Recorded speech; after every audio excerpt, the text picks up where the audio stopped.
All right, everyone, here's something that I said would happen as soon as the midterms were over, and in fact, I had been talking for months about the likelihood of it occurring if the Democrats retook the House, that it would actually splinter their party. It would expose, it's not causing a schism. It's showing us the schism. The thing that I've been mentioning now for several years, and Tim Pool actually made a piece, very good video. You should go and definitely subscribe to him. He's an interesting commentator. I don't agree with him on every political issue. He's more to the actual left. But he's like a sane leftist, and he keeps trying to warn the Democrats about like the fucking stupid shit that they keep doing. And then, I mean, they're not going to listen to him. They're not going to listen to me. They're not going to listen to Razor, Lionel H.A., all the other people that fundamentally were not like far right or anything. We're like, what the fuck are you doing? It's very interesting. So definitely go subscribe to him. Kudos to him. His video is interesting. But in other news, I did tell you so. Nancy Pelosi now is being embattled. Now, it's possible that the progressives, the leftists in the party, are dogpiling her right now and trying to change the rules so that she can't immediately coronate herself to the House leadership position. The Democrats right now are in a very, very non-enviable position. Think about it this way. There are two possibilities. Pelosi is stopped or Pelosi is not stopped. I can't even tell you which one's worse. I'm not sure either outcome is good. If she's stopped, it signals a move to the further left for the Democratic Party. The progressives will seize power. They'll have someone in that position that appeases them, and they don't like to negotiate, so eventually it'll be someone to the left of Pelosi. That's guaranteed. They will move the Democrats to the left. That makes it harder for them to maneuver into a position in 2020 where they're capable of whining and dining the business Democrats. Any gains they've made in the Rust Belt potentially get pissed away by that. But if the alternative happens, say Pelosi gets it anyway, for the next 2 years, the Democrats will be a punching bag. They will be blamed for obstruction because Pelosi is a blowhard. She says stupid shit. She's a crazy lady, and she does stupid shit. She will be the face of the Dems. That's not a very good thing to be. Number two, it will alienate all of those younger left-wing sort of Bernie bro, Maxine Waters is right, we should confront them in the gas station style voters, the very activistic side. It's a minority of the Democratic Party. The commie, socialist, social democrat, progressive, whatever, this whole lexicon of different loosely malleable and interchangeable groups is a minority. It's probably 15-20% of the Democratic Party.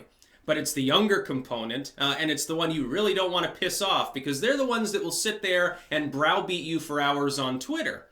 Corporate Democrats don't do that. Someone who's like, yeah, I'm basically a Democrat. The dad was a Democrat, kind of a union member, family, and I just tend to vote Dem. They're not going to get mad if Pelosi's the speaker. They're not going to get mad whoever's the speaker. But they might get mad if the party moves visibly further to the left and says, hey, yeah, universal healthcare, that's just the beginning. We want legendary levels of gun control. We abolish ICE. No border wall. No borders at all. Haha, 60% tax rate for the rich and stuff.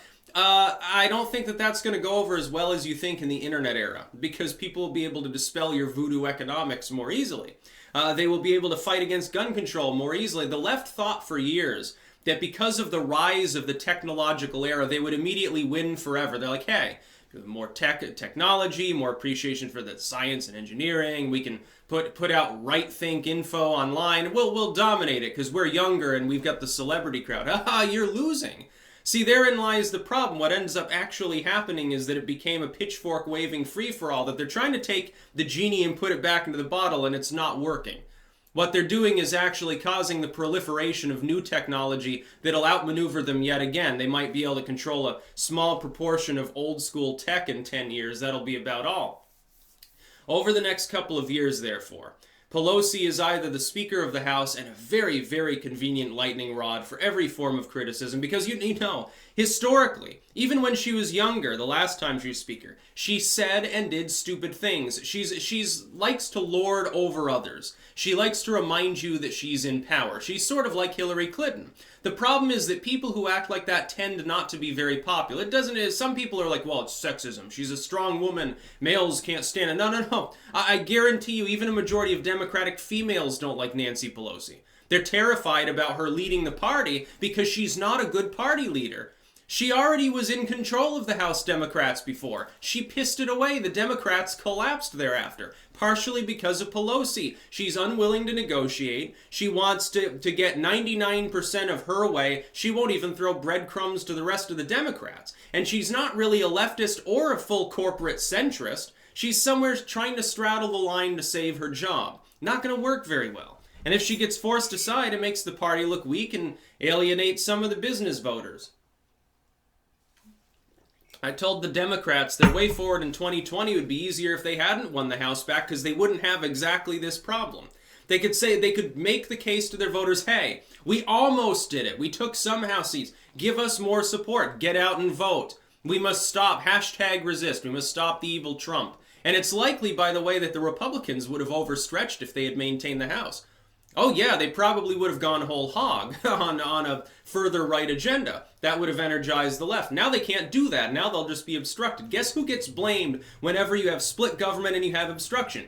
The House of Representatives. 9 times out of 10, they're the ones that take them. They're not going to be able to blame Trump. What's the first thing that happens in his negotiations now? What is it called? The first step or second chance or whatever they're calling it. The Prison Reform Act that they just went through. It's bipartisan. Trump's like, yeah, I think it's a great idea. Hey, people who, are in jail for drug sentencing, they shouldn't have their whole life torn apart because of it. Wonderful. By the way, that makes him look left-leaning on the issue. I wonder why Jeff Sessions resigned. I don't think it was because of the Mueller probe. I think it was because of the drug war. No, I don't think that Jeff Sessions' recusal really was a problem. No, I absolutely don't think so. By the way, Rick Scott just recusing himself the other day for overseeing the Florida election results, certifying them. He's delegating that responsibility to somebody else because he feels it would be unacceptable for him to certify a result that causes him to become a U.S. Senator. By the way, the first decent thing he's fucking done in a long time. Not a Rick Scott fan. Yeah. Oh man, the Democrats have problems. And you try to tell this to some of the Democrats, the loyalists. Mostly who consider themselves like social, they're the further left, the ones that want to displace Pelosi. You tell them that it'll be a problem going forward and that they're probably handing Trump 2020, and they'll say, no, you fucking horrible right-winger, you dog-whistled MAGA, and stuff like that. Like on the Progressive Voice video that was made the other day, people were trying to say that. I'm sitting there, you don't understand. As someone who's not conservative and not a Republican, I am warning you that the Democratic Party has just thrown the next election probably because it's trying to unseat someone who will rip the party apart if they do or if they don't. You're making a tactical error. It never should have been made. You would have been better off not taking back the House because you could have energized your voting base more. These people are convinced they're going to turn Texas blue. They'll have the House forever. Demographics favor them for the rest of eternity. You know who else makes that argument? A bunch of actual white supremacists. The handful of identitarians that are actually still right-leaning, that's what they worry about. You're echoing their same sentiment. You do realize that, correct? I see it from both sides on a regular basis. Meanwhile, I'm sitting there laughing at people making that claim. No, Texas is not going to become a captive Democratic state because a paradigm shift is happening. You don't even know what the map's going to look like in 2020. It could look totally different. The Rust Belt's already changed color, along with parts of the Southwest. New Mexico, Arizona's getting more blue, Utah, even Montana to an extent. Meanwhile, the Rust Belt and the Mid-Atlantic states are getting more red. There's your shift. Places that have been economically left behind want deregulation and tax reform. Who would have possibly thought that could possibly be the case? It's going to keep happening too. And places that are doing relatively well, some post-Silicon Valley developments in the Southwest, yeah, they're becoming more blue because they liked the Obama economy. It boils down to money, dude.